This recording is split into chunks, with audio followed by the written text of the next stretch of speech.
because obvious effort is the antithesis of grace.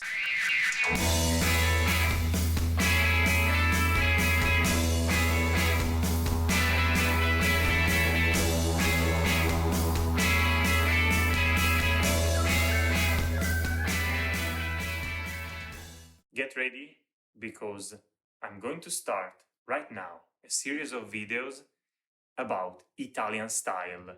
In these videos, we are going to take apart, to disclose ideas, concepts, mindsets behind it. And today, we are going to do it with the help of a masterpiece of Italian and world literature, Il libro del cortegiano by Baldassarre Castiglione, the book of the courtier. Mamma mia, my English is getting worse and worse. Baldassarre Castiglione was one of the most influential person of his time. We are talking about European courts of the 16th century. But today I'm not gonna dig too much into his work. Actually, I'm not gonna do it at all. We will do it in another video. But the book of the courtier, Il libro del cortegiano, it's needed for us today because it has a very peculiar principle of Italian style. It's so peculiar that gentlemen all over the world still use a word written in this book to express a certain concept, a certain mindset.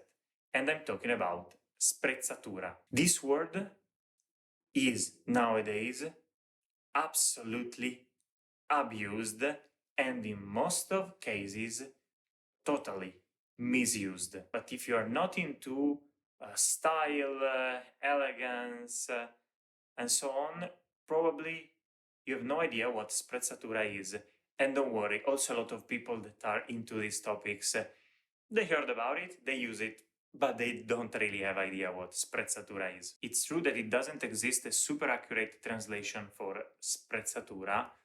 By the way, we are not far from the original idea if we translate it as nonchalance, with effortless. But to explain it more precisely, let me use the words of Castiglione. Practice in everything a certain nonchalance that shall conceal design and show that what is done and said is done without effort and almost without thought. So it's exactly like that. It means dressing up, but also behaving, having that elegant touch that make other people think that you are elegant by nature, by attitude, that for you being elegant doesn't cost any effort. The goal is to create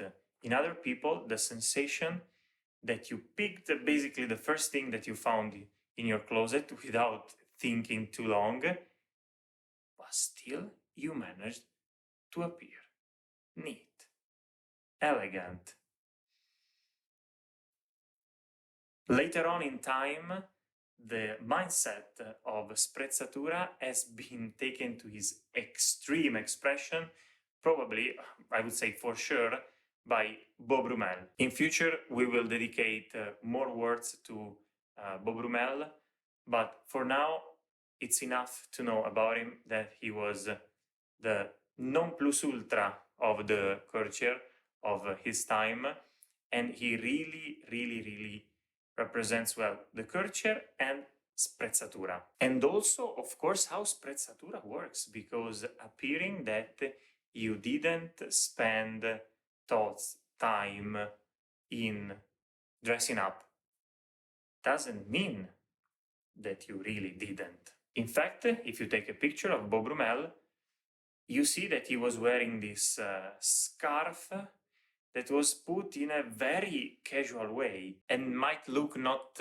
something really exceptional for us nowadays, but if you look how men were wearing scarves at his time, well, you clearly understand that he was doing something a bit out of, let's say, the rules, or rather the expectations. And to do that, he was actually spending hours to sort out what was the best way to fold, wrinkle his scarf, and all this again to appear that he didn't spend even a minute.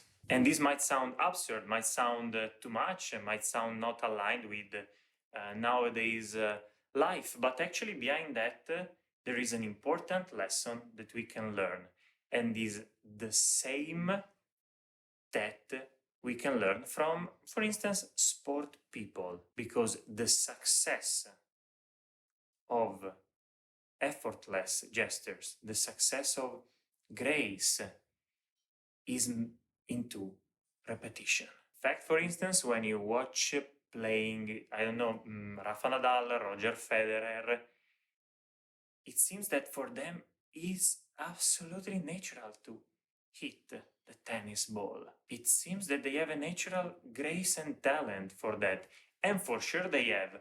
But imagine how many times every day they repeat that same gesture that they are going to do during a match. They do it so much, so often, then when it's the time of the performance, it appears completely natural.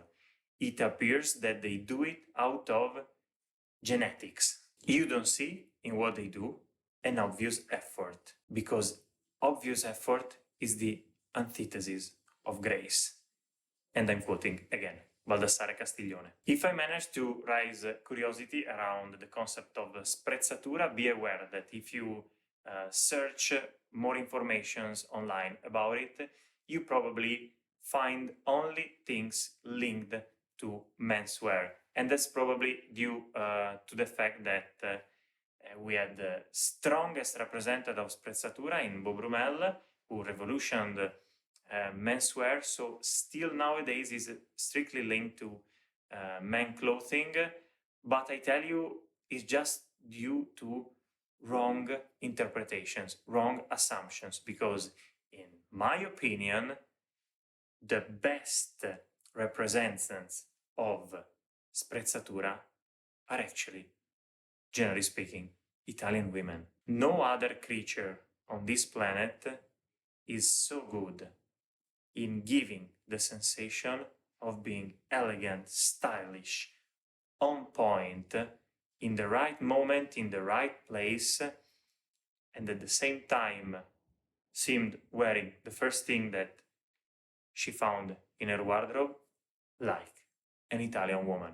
For sure don't represent sprezzatura, those guys that you can see in pictures taken in Pitti Uomo in Firenze, where in most of cases the sensation that they give you is exactly the opposite. Even if they want to represent sprezzatura, they really appear like people that spend a lot of time in thinking, building, designing their outfits.